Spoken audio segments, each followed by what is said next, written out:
नमस्कार, मी सुजाता सावंत. बालपण या चॅनलमध्ये तुमचे मनापासून स्वागत आहे. हा धडा मराठी बालभारती इयत्ता दुसरीचा आहे आणि हे पाठ्यपुस्तक 1969 या वर्षी प्रकाशित झाले. धडा आहे वाऱ्याच्या पाठीला सुटली खाज आणि या धड्याचे लेखक आहेत नरेश मंत्री. एकदा वाऱ्याच्या पाठीला सुटली खाज, अशी खाज सुटली की तो सैरावैरा पळत सुटला. वाटेत भेटले त्याला एक पिंपळाचे झाड. पिंपळाच्या झाडाने विचारले, असा पळत काय सुटला आहे सैरावैरा?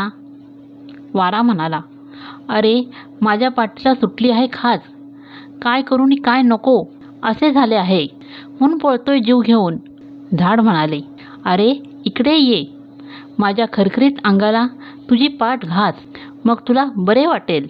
वाऱ्याने पिंपळाच्या अंगाला आपली पाठ घासली कसा, पण त्याला आराम वाटणार तरी कसा?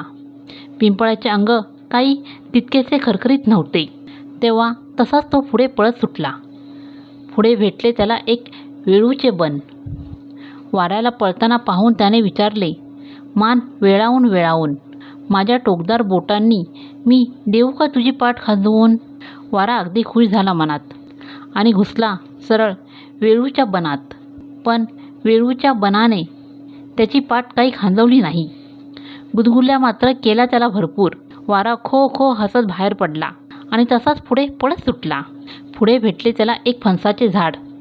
त्याच्या अंगाला लटकत होते फणस जड. वाऱ्याला पळताना पाहून फणसाच्या झाडाने म्हटले, माझ्या अंगावर मोठे खरखरीत ब्रश आहेत चांगले, तुझी पाठ त्याच्यावर घास आणि मग बघ कसे वाटते झकास. वाऱ्याने पाहिले, खरेच चांगले मोठे खरखरीत ब्रश.